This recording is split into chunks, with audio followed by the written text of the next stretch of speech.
Hey, Artist Tivoli, let's look at some eyes. Here's how we're going to get from here to here. Let's see what we need to do to be able to draw an eye that looks more like this one and less like that one. If you ask most people to draw an eye, that's what they'll do. They'll make a football with a circle in the middle and some wagon spokes and a black dot. A person who's not had any training or done any observation, that's what an eye looks like. But let's get deeper into it. Because an eye has an awful lot of features that aren't part of that last drawing with the football in it. Let's look at what's there and what isn't. When we draw this, we're missing a couple of important things.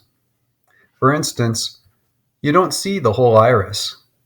The upper eyelid particularly covers part of it, and in some people so does the lower eyelid.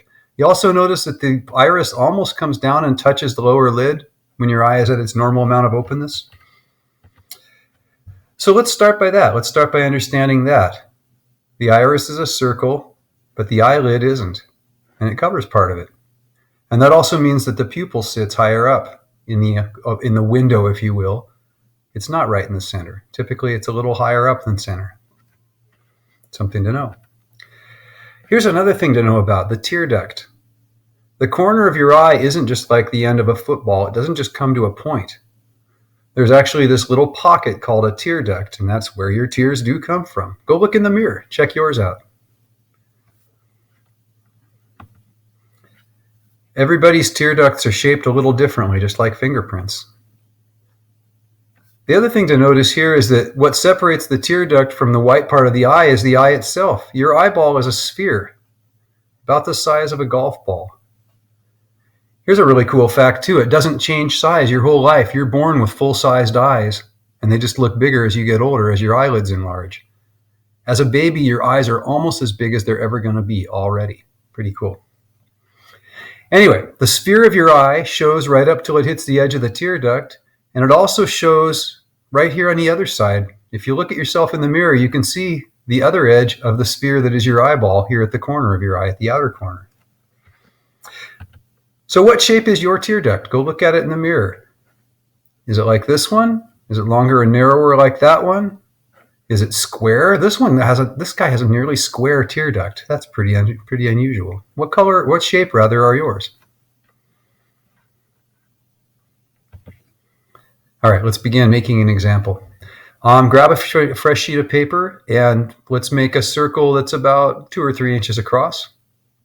And in the center of that, we'll make a smaller one to be our pupil. And then on that, we're going to reserve a little bit of space here for a reflection. Just leave it there. That's fine.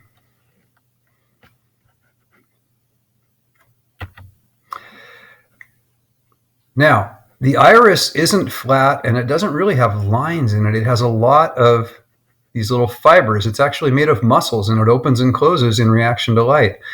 But you can see, most people, it's darker at the edge, lightens up some in the middle. And it's not all the same gray or black. So let's take a look at what we're going to do with that. Let's make the edge dark. Make the pupil very dark, and let's leave that highlight. You notice how the marks I'm making all radiate out from the center? I'm keeping them all kind of pointing toward the center. That makes the whole drawing look more finished when it's done. I'm just going to keep doing that and keep fading toward the center. You notice as I get closer to the center, I'm not pressing as hard, so it's dark at the edge, lighter toward the center. And after I've done that and developed it pretty far, this is what I'll have. Don't forget to leave your highlight reserved. I've also added some little dark strips here and there, little dark flecks. Most people's eyes have these if you look at them. Your eyes probably do too. To finish this up, I'd like you to draw me 2 more eyes, including the outer eyelid shape like this on that same page. Label it Eyes 12-3 and turn in a photo with this assignment. Then I'd like you to go back to Monday's drawing and with this information in mind, go back and rework your eyes. See if you can get them some depth and some realistic shape. All right, have at it.